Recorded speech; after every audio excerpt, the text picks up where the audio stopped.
todos, bienvenidos a Diálogo Tributario. Mi nombre es Ángela Chojechanca y el día de hoy nos encontramos con el abogado y socio de BIC, el doctor Martín Cuellar. Mucho gusto, doctor. ¿Cómo se encuentra el día de hoy? Muy bien, Ángela, contento de estar contigo, conversando para todos los amigos de Diálogo Tributario, dispuesto a responder todas tus preguntas. ¿Cómo es que se inició en el mundo tributario? Me inicié muy joven, antes de terminar los estudios de Derecho. Mis padres tomaron conocimiento de una convocatoria para prácticas preprofesionales en la Intendencia Regional de la SUNAT en Ica. Y me presenté, tuve que dar una entrevista, presentar algunos documentos y tuve la fortuna de poder ingresar a hacer mis prácticas. Si bien es cierto, era el departamento de reclamos de la SUNAT Ica la que requería un practicante de Derecho, pero las circunstancias en esos años, te hablo del año 2000, hace más de 20 años atrás, hicieron de que estuviera 3 meses en el área de cobranza coactiva, de apoyo al ejecutor coactivo y a los auxiliares coactivos. Así que esa breve pasantía como que me sirvió para poder conocer más de cerca la labor que tiene que cumplir los trabajadores del área de cobranza coactiva. Asimismo, en esa época el Departamento de Reclamos tenía también a su cargo la plataforma de servicios al contribuyente. Por lo tanto, en mi periodo de practicante tuve la oportunidad también de estar dando la cara al público, orientando en materia tributaria y también dando información a los que iban a la plataforma de SUNAT de Ica. Hoy en día ya servicios es toda un área diferente, una intendencia diferente, y obviamente reclamos también ha quedado con áreas más reducidas. Muy interesante, doctor. Es importante recorrer las varias oficinas, ¿no?, que nos muestra este mundo del tributario. ¿Usted cree que para ser un buen tributarista hay que trabajar previamente en la SUNAT? ¿Es necesario esto? Algunos colegas especializados en materia tributaria sostienen que sí. Yo considero que hay que sacarle provecho a todas las experiencias que tenemos antes y después de egresar de la universidad. Por lo tanto, quienes hemos tenido la oportunidad, hemos buscado prácticas o hemos trabajado en la SUNAT, nos llevamos ese conocimiento, nos llevamos esa experiencia de conocer cuál es la filosofía que hay detrás de la actuación de la Administración Tributaria Nacional. Aunque en mi caso también he trabajado en el SAT, así que también he conocido un poco la Administración Tributaria Municipal, ¿no? Y esto te ayuda al momento que tú ya te dedicas a trabajar como asesor tributario particular, independiente, privado. Todo eso te ayuda para diseñar de mejor manera tu estrategia de defensa tributaria. Doctor, ¿y usted qué sugiere a los jóvenes abogados que quieran incursionar o hacer prácticas en la SUNAT? Bueno, yo estimo mucho a los jóvenes porque como me dedico a la docencia universitaria, he tenido la oportunidad de conversar con muchos jóvenes de manera presencial y no presencial, y mi recomendación siempre ha sido de buscar las convocatorias, no solamente de prácticas, sino las convocatorias de trabajo, de empleo, que la Administración Tributaria publica en sus páginas web, porque es la única forma de poder conocer, entre comillas, al monstruo por dentro, y poder, digamos, sacar mejores conclusiones de lo que es el derecho tributario en la práctica. Algo que me ha llamado la atención en su respuesta, doctor, ¿a qué se refiere con el monstruo tributario? Si nos podría explicar a todos los oyentes. Bueno, el monstruo es porque existe la creencia de personas que la SUNAT, digamos, puede caer en abusos o en arbitrariedades. Y yo considero de que la SUNAT no hay que temerla. La gente teme a la SUNAT porque no la conoce. Y si la conoce poco. o no comprende realmente cuáles son las políticas y las normas que están detrás de sus actuaciones u operativos. Quienes nos dedicamos a la materia tributaria, la SUNAT no es ningún monstruo, es una institución pública que se rige por sus políticas, se rige por sus propias normas y que hay que estudiarlas para poder comunicarse correctamente con ella. Claro, claro, sí, tiene mucha razón, muy interesante la respuesta. Y doctor, ¿cómo fue su transición de la SUNAT a la asesoría tributaria particular? Cuéntenos su experiencia. Un poco chocante, Ángela, porque cuando yo trabajé en la SUNAT de Ica y en la SUNAT de Arequipa y en el SAT, como que se me quedó un chip en la mente, ¿no? Que la SUNAT no pierde, que la SUNAT tiene la razón siempre y que el contribuyente siempre tiene que pagar. Y obviamente cuando tú ya estás en el sector privado, quien te busca, que son los contribuyentes, quieren que tú le ganes a la SUNAT. Entonces tú tienes que empezar ya a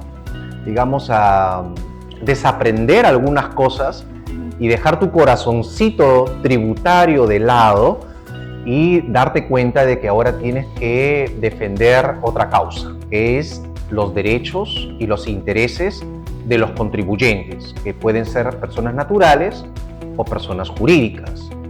Y para ello tú tienes que ser muy observador y darte cuenta cuáles son los defectos, los errores, las fallas, los excesos de la administración tributaria para que eso pueda servir de insumo para tu defensa tributaria legal de los contribuyentes.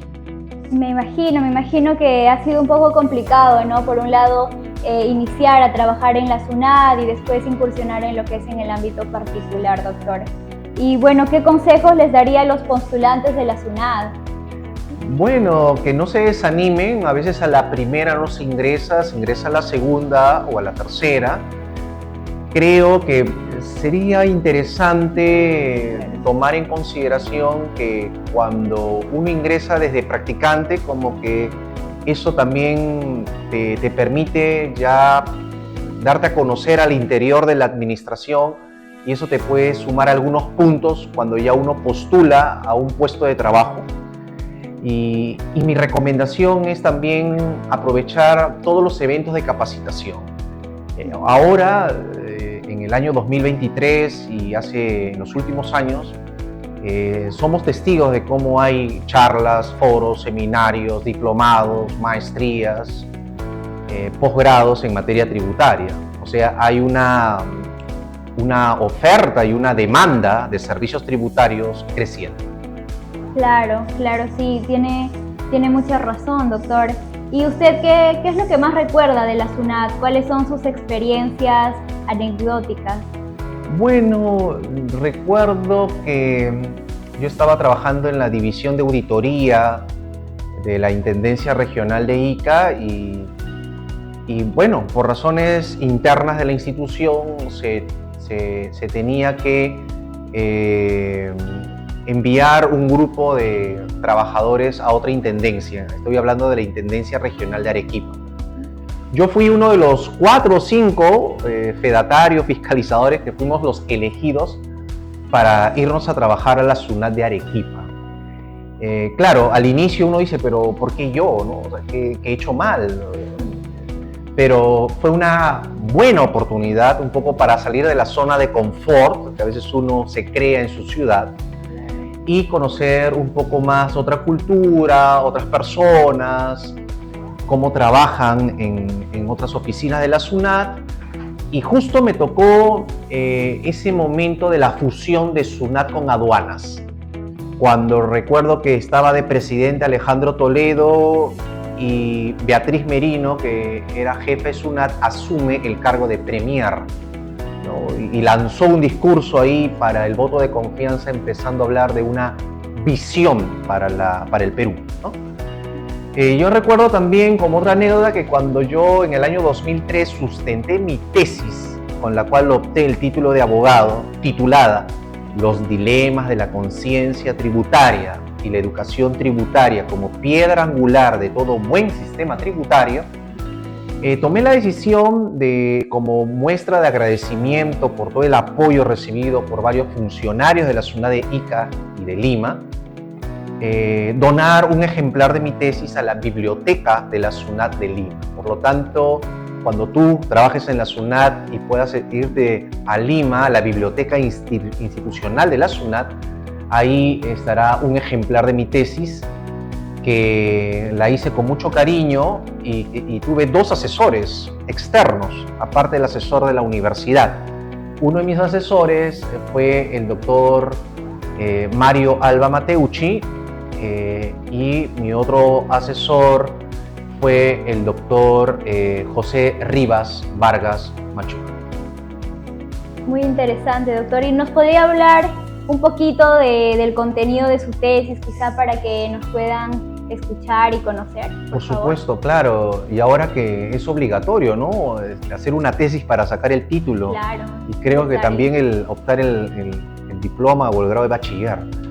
Mira, como es una tesis de pregrado, más que todo, mi motivación era explorar, descubrir cómo era el tema de la conciencia tributaria, y eso me llevó a una dimensión psicológica, a una dimensión sociológica, a una dimensión cultural.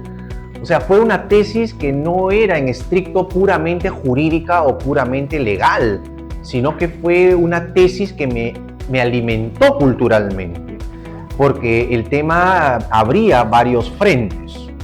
Y también le di el toque de información de cómo era la educación tributaria en Brasil, cómo era la educación tributaria en Argentina, en otros países. Y yo soy un convencido de que hay que apoyar más el trabajo de educación tributaria, porque si queremos tener una sociedad con una mejor comprensión de la problemática tributaria y con mayor conciencia tributaria, hay que apostar por una educación tributaria. Capaz eso no da muchos réditos inmediatamente, pero es un trabajo a largo plazo. Por supuesto, doctor, que es muy importante la educación, ¿no? La educación tributaria. ¿Y usted qué funciones cumple como un abogado tributarista? Bueno, los abogados tributaristas cumplimos varias funciones. No solamente la función de defender con un escudo y una espada a los contribuyentes en la arena del coliseo tributario, sino que un abogado tributarista tiene que también cumplir una función de informar, de comunicar a su cliente, en este caso al contribuyente, ¿no?, los resultados de su diagnóstico tributario, los resultados de sus estudios tributarios, porque detrás de una decisión tributaria tiene que haber obviamente un análisis, ¿no? Entonces ese análisis tributario lo hace el abogado tributarista. Es una de sus funciones más importantes, porque si hay un buen análisis va a haber un buen diagnóstico y eso va a permitir mejores toma de decisiones en materia tributaria. ¿Y qué es lo que busca un contribuyente, un empresario? Lo que busca es que sus decisiones sean decisiones convenientes para los intereses de su empresa o de su negocio. Por lo tanto, el abogado tributarista va a ser un aliado estratégico de los empresarios en ese sentido, ¿no? Por otro lado, tenemos la función de representar también a los contribuyentes. A veces la SUNAT notifica y dice contribuyente Ángela, contribuyente Ruth, por poner un ejemplo, vaya a mis oficinas tal día, tal hora, o quiero hacerle algunas preguntas. Entonces el contribuyente está en su derecho de ir, obviamente, acompañado de su abogado tributarista, o también tomar la decisión de si sabe que, doctor o doctora, le voy a dar una carta poder a usted para que me represente en estas diligencias, en estas actuaciones, en estos procedimientos porque prefiero que usted lo maneje porque usted conoce el lenguaje tributario, el vocabulario tributario, porque es una materia técnica, especializada y me siento más seguro que usted me represente y dé la cara, ¿no? Esa función también cumplimos, ¿no? Y también, por poner otro ejemplo, los abogados tributaristas tenemos que estar un paso adelante, ¿no? En el sentido de hacer también un esfuerzo de diseñar escenarios futuros que puedan tener impacto en la tributación de las empresas, ¿no? Eso se puede llamar prospectiva tributaria, ¿no? O prospectiva económico-tributaria, ¿no? El COVID generó un cambio, no solamente normativo, institucional, sino también cultural y mental. Y obviamente ahora los abogados tributaristas tenemos que ponernos a pensar, ¿no? En futuros fenómenos que puedan ocurrir, claro, y obviamente generar y que generen impactos en la economía y en la tributación. Claro, sin duda es importante, ¿no?, las funciones que cumple un abogado tributarista, más que nada en el cargo que se está desempeñando. Y como usted menciona, el COVID ha hecho que pueda innovar quizás su trabajo. Eso es importante también, doctor. Y bueno, ¿cómo ha sido el curso del Derecho Tributario? Cuéntenos. Wow, fue un curso que me costó enseñarlo por primera vez, porque hay otros distinguidos colegas y ex funcionarios de la SUNAT que también sienten pasión por la docencia universitaria y también quieren ser profesores de Derecho Tributario, ¿no? Así que no fue fácil, pero la luché y bueno, se me dio la oportunidad de debutar por primera vez como profesor de Derecho Tributario en la Universidad Alas Peruanas.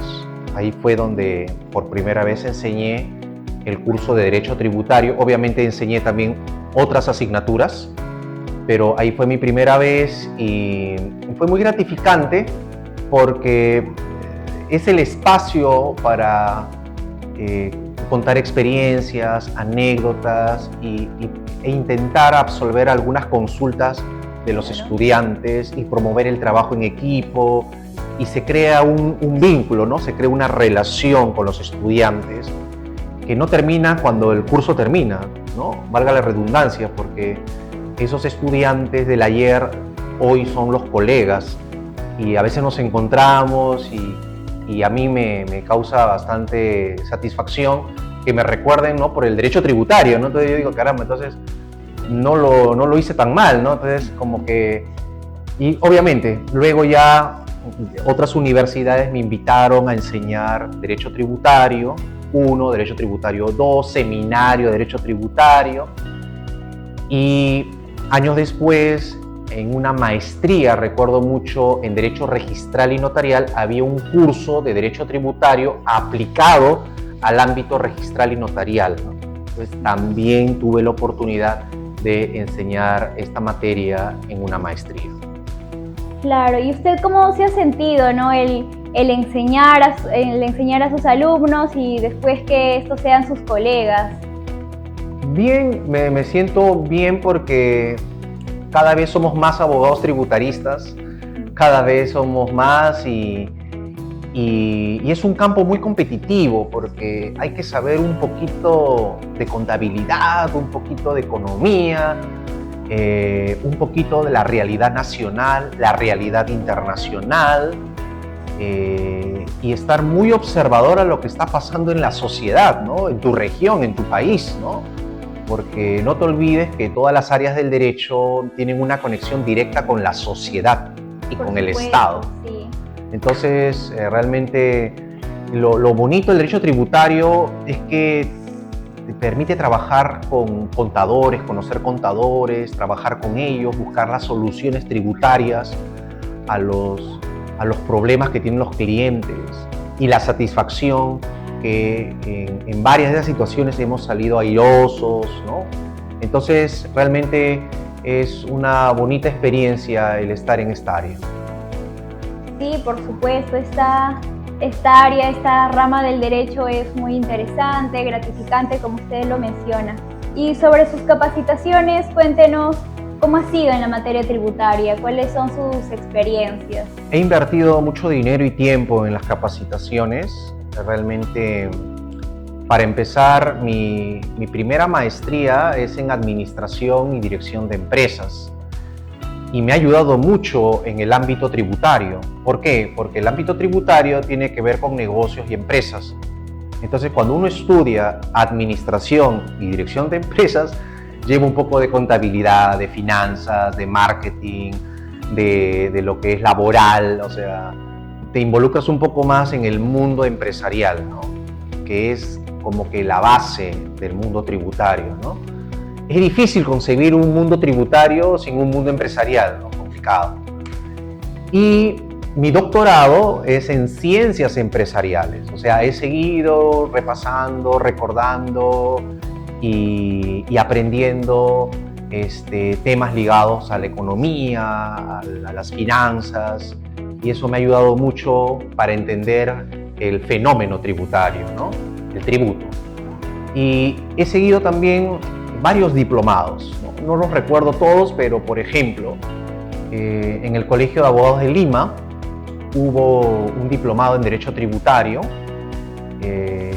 para que bastante interesante, buenos ponentes y le saqué el máximo provecho. En ESAN también seguí un diplomado en Tributación Empresarial y ahí llevé varios cursos. Dentro de ellos estaba lo que es el curso de Administración Tributaria y Procedimientos Tributarios, que me gustó bastante. Pero también habían cursos un poco fuertes para mí porque tienen que ver con lo que es la tributación aplicada a los instrumentos financieros, ¿no? Un poco netamente a veces a figuras bancarias, ¿no? Entonces, pero igual lo aprobé, ¿no?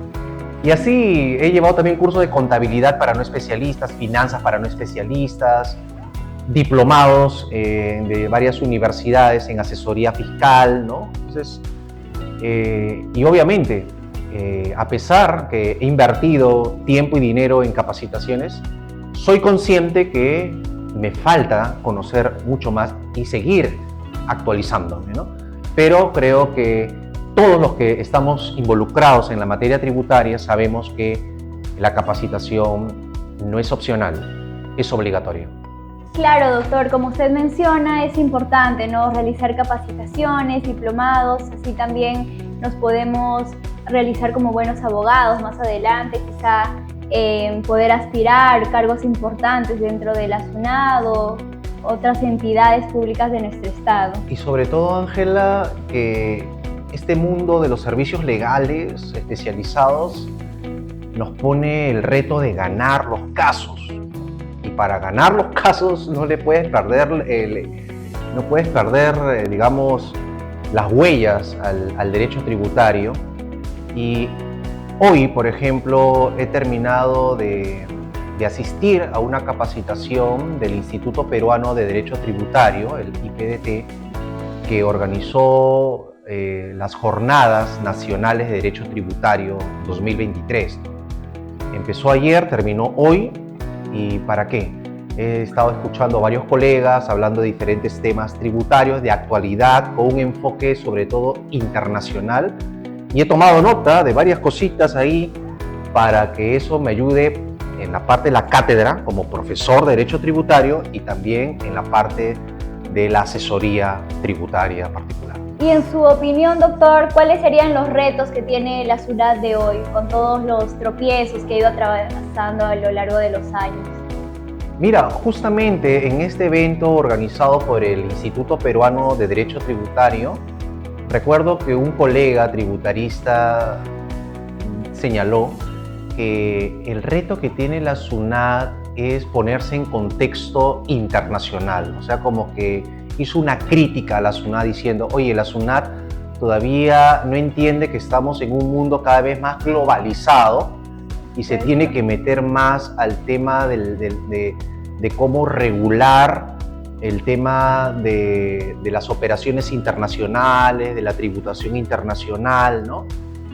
Yo considero que sí, yo creo que ya hace varios años la tributación está agarrando cada vez una mayor fuerza internacional y eso hace que la SUNAT tenga que estar al día y asumir un liderazgo como institución principal de la recaudación tributaria del país, un liderazgo en lo que es el tema tributario desde la perspectiva internacional. Pero por otro lado, el reto que también considero que tiene la SUNAT es de demostrar con pruebas que es una de las pocas instituciones públicas donde se controla o se puede controlar la corrupción. Te digo esto porque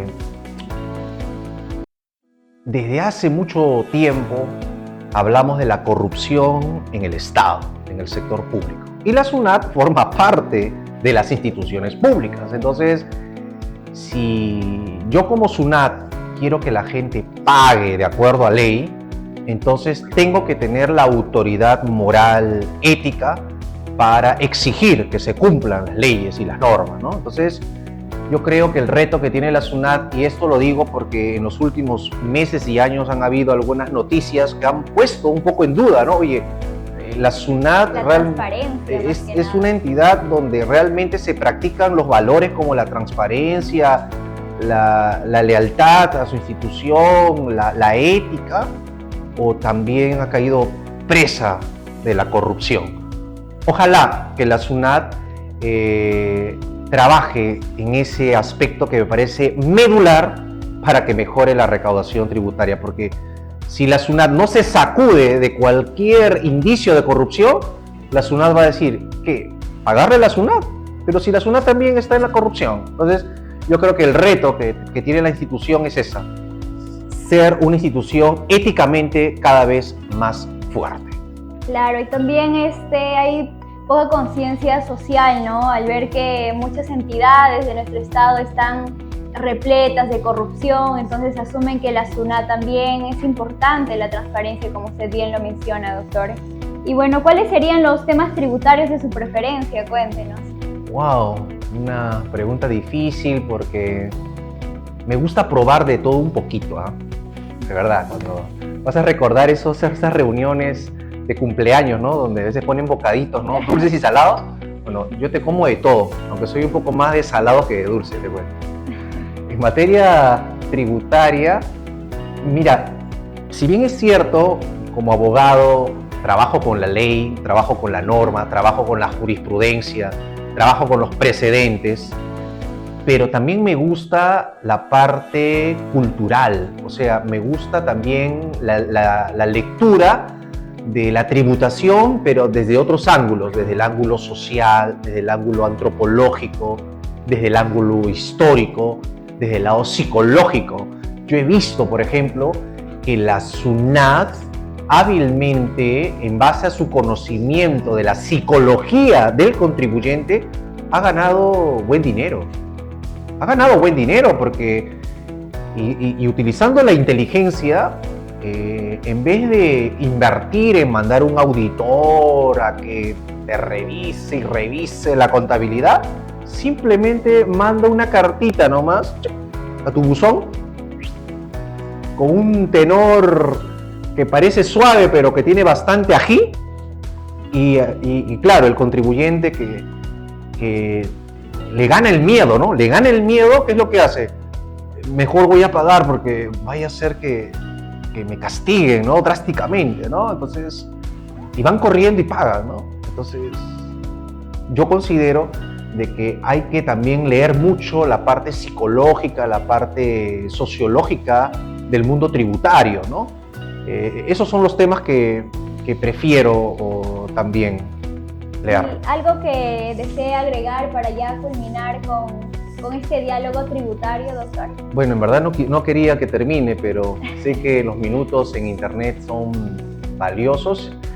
Bueno, agradecerte por la oportunidad, espero que hayan más diálogos tributarios. Por supuesto. Decirte que que me siento feliz de vivir a mi manera el derecho tributario.